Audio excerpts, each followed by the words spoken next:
This is the second video of the second class for the course of social psychological perspectives on health.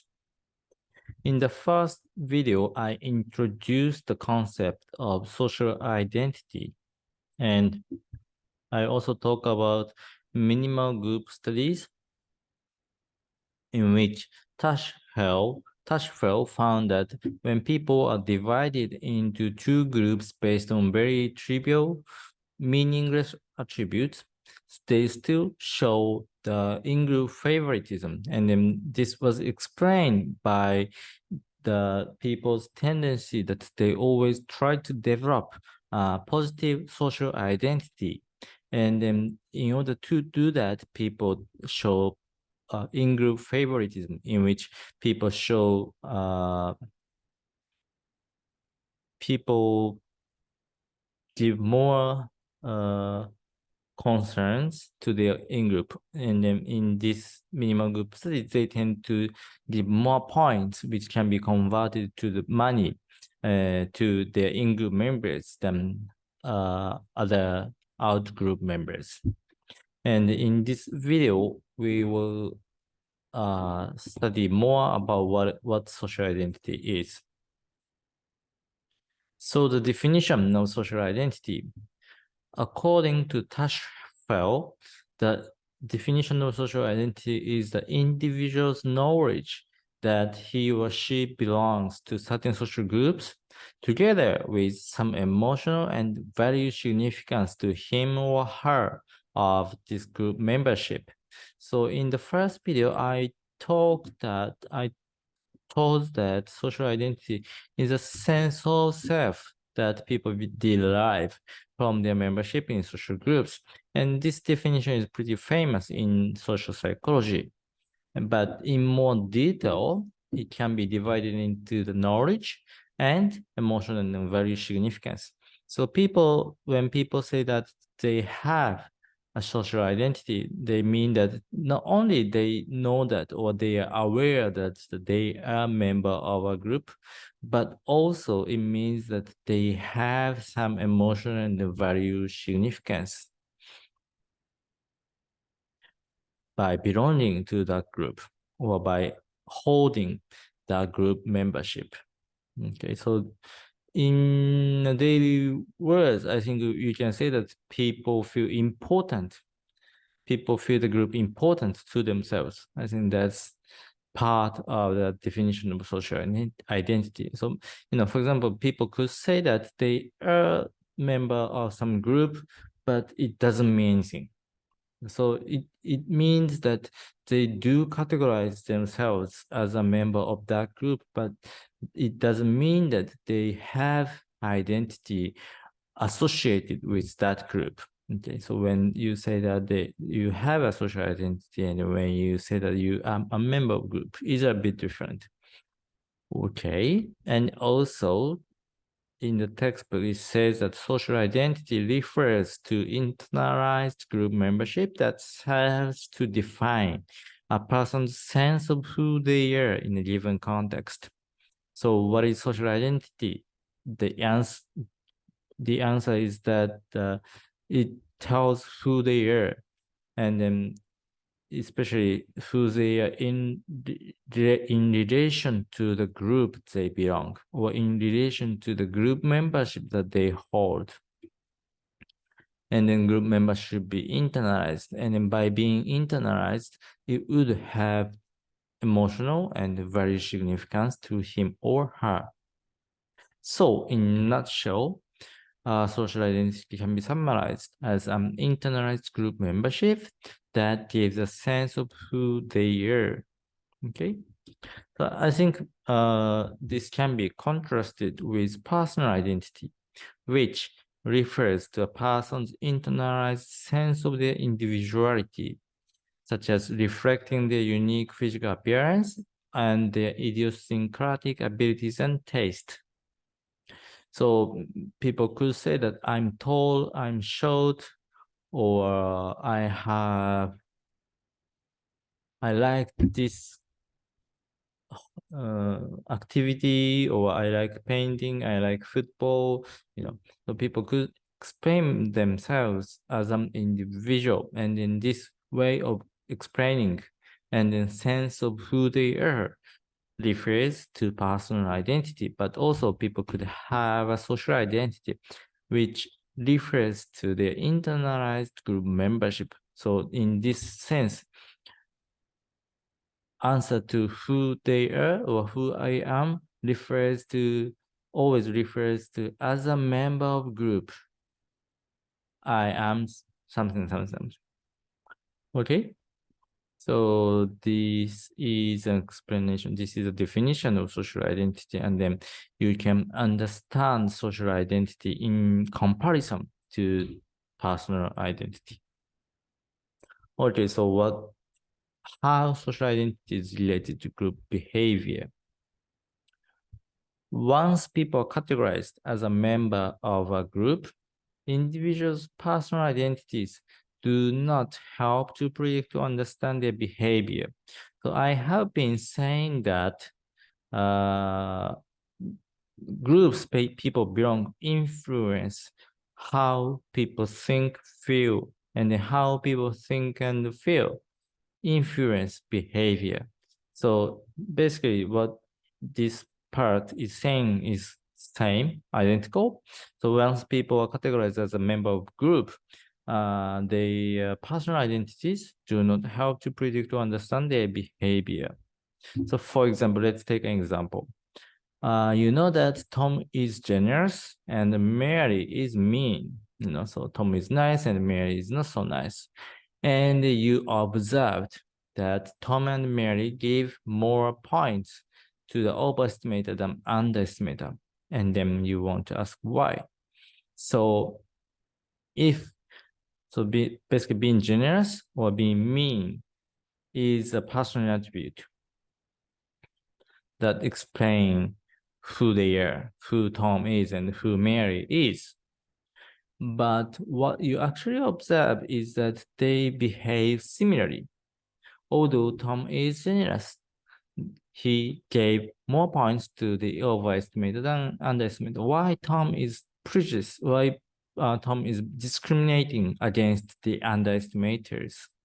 And although Mary is mean, she gave more points to the overestimated than underestimator. Well, she is usually mean, so maybe she's unfair to some people than the other. But why Tom and Mary behave similarly? And as long as you try to base your explanation on their personal identities, you cannot explain. But once you explain their identities, I mean their behavior based on their social identities, you know why.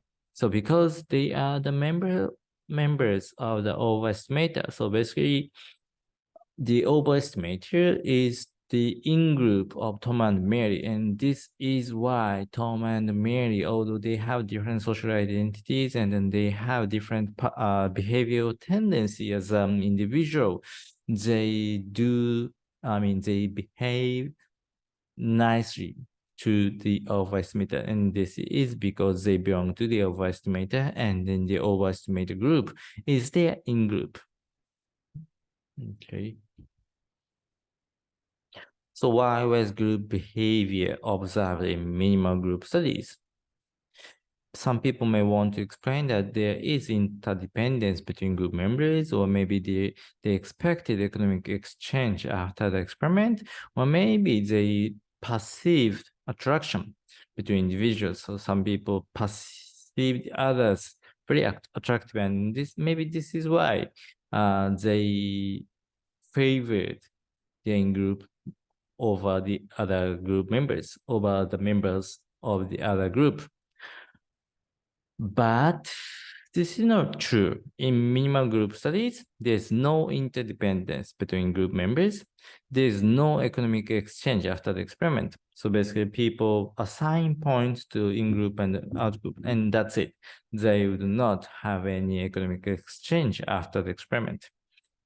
Is there attraction between individuals? No. they never see each other, and then they have no idea whatsoever who their in-group members are and who the out-group members are. But instead, group behavior can be induced by cognitive process of defining the self in terms of group membership. So to summarize this phenomena, Turner, who was a student of Tashfeld, and then Tashfeld and Turner together developed social identity theory. And then he said that social identity is a cognitive mechanism which makes group behavior possible. So in minimal group studies, because people felt social identity, people felt that they are the member of overestimator, and they felt that being overestimated is important, or at least they try to make being overestimated is important to them. They try to develop, they try to develop positive social identity associated with this overestimated group. And this is why they showed group behavior or in-group favoritism. So, based on this social identity studies or minimal group studies, we could say that when we share a social identity, so when in adult, how do we behave toward in-group members? Toward in-group members, people are more likely to cooperate, people are more likely to show solidarity, and people are more likely to trust. But when we do not share social identity, in other words, how do we behave toward out-group members? People are more likely to discriminate, people are more likely to show prejudice, and people are more likely to show hatred. So basically, social identity predicts how people would behave or toward in-group and out-group members. So this social identity was originally developed to explain intergroup behavior, how they behave toward in-group and how they behave toward out-group members. Okay, but we're here interested in how social identity is important for health and why is it? The authors of the textbook argue that group life is a key source of meaning, purpose, and direction. Remember that internalized group membership. So the definition of social identity, internalized group membership that gives a sense of who they are. The social identity tells who they are. So the meaning of self and then purpose. So what you want to do with your life. And then direction, in which way you want to go. By knowing who you are, you should have better idea of what's the meaning of your life, what's the purpose of your life, and what's the direction of your life. So if you know that, let's say you are a medical doctor, basically you belong to the group of medical doctors, then you know that what is your mission of your life, what the mission, life mission, and then what's the purpose of living every day, and then how you want to direct your life.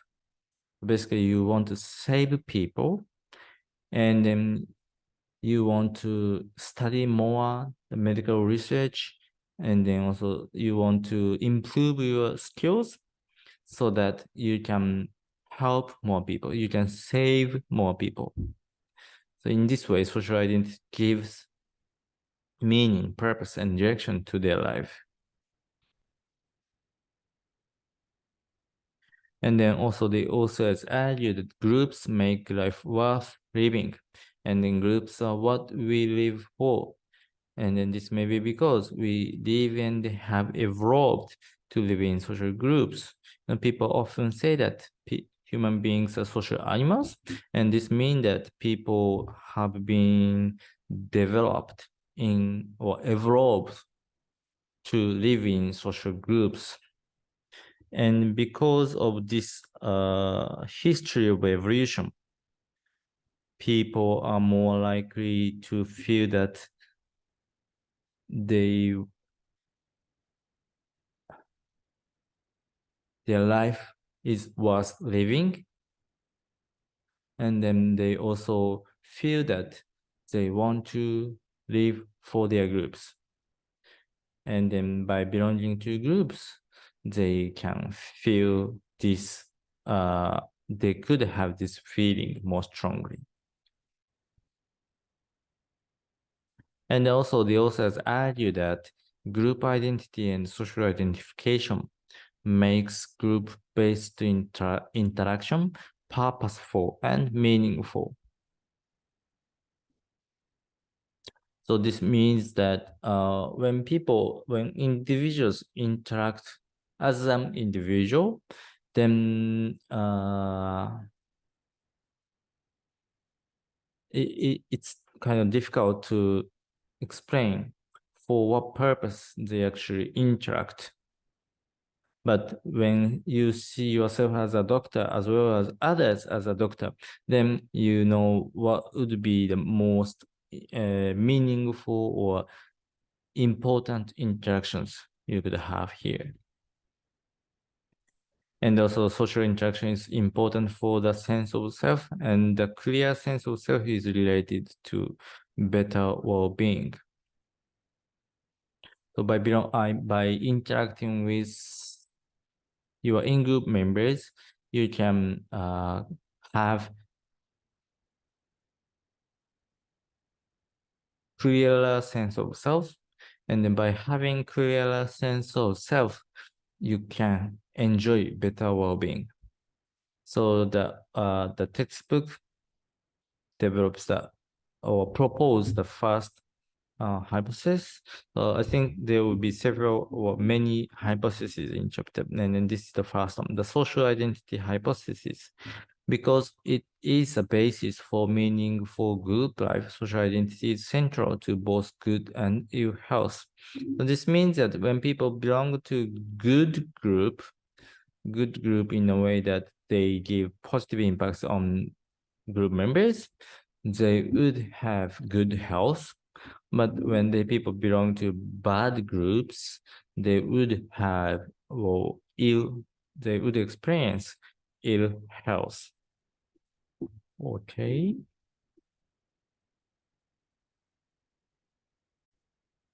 So let me give you an example of social identity and its effects. In the textbook, they talk about choir. So maybe you can refer to the textbook, but here I would like to talk about the basketball team. So people define themselves and others as a member of team A or B. So when you play basketball, you need to know you belong to which group. And then each individual, you have to know which group each individual belongs to. And then you would pass the ball to Tom or Bob. You need to decide to whom you are going to pass the ball. And then if you see each individual as with their personal identity, you would never know which individual you need to pass the ball. But once you perceive others in terms of their social identity, you come to know to whom you need to pass the ball. So basically, you need to pass the ball to your teammate. Although this seems very obvious to you, this is because you can categorize yourself and others in terms of a group. And by categorizing others and yourself in terms of a group, in terms of groups, then it means that you are using social identity to identify each individual. And then also you need to make a shot to your own goal instead of their goal. And then you can contribute to winning the game, and you can benefit from it to the extent you define yourself as a member of the team. So notice that first, you need to define yourself and others as a member of team A or B. And then by adding emotional and value significance to this differentiation, you are developing or you are acquiring social identity. And then by holding social identity, now you think differently. Like you perceive others as not just like Tom or Bob, but instead you perceive others in terms of their social identities, so their group memberships. So this means that by belonging to a group, the way you think and then you think about others is now different. And because you think differently, now you behave differently. Not only passing the ball to others, but also you need to make a shot. And then the goal cannot be any goal, but you need to shot to your goal. So again, because of belonging to a group, now you think and behave differently. And by contributing to the winning of the game, now you can feel good about yourself. And then feeling good about yourself actually help you to have better well-being. And extent to which it contributes to your well-being is depends on how the extent to which you define yourself as a member of the team. So the extent to which you can benefit from winning the game depends on your social identification.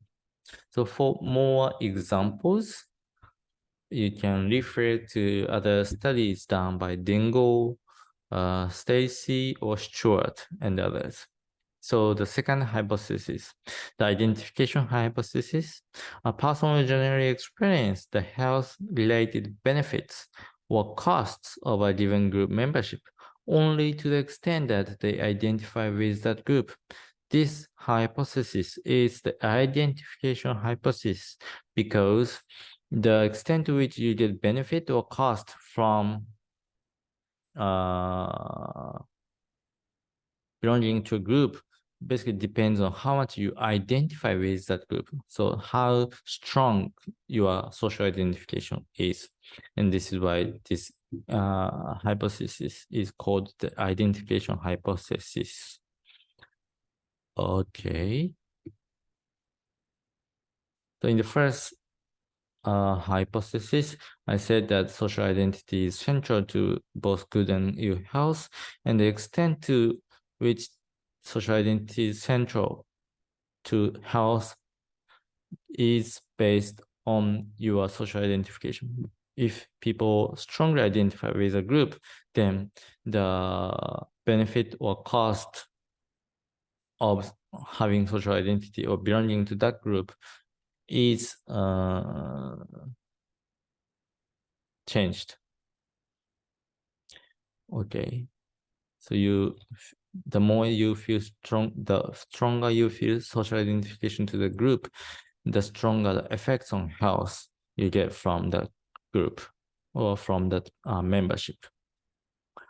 Okay, and then some people might wonder, is that the frequency of contact related to health, not just identification?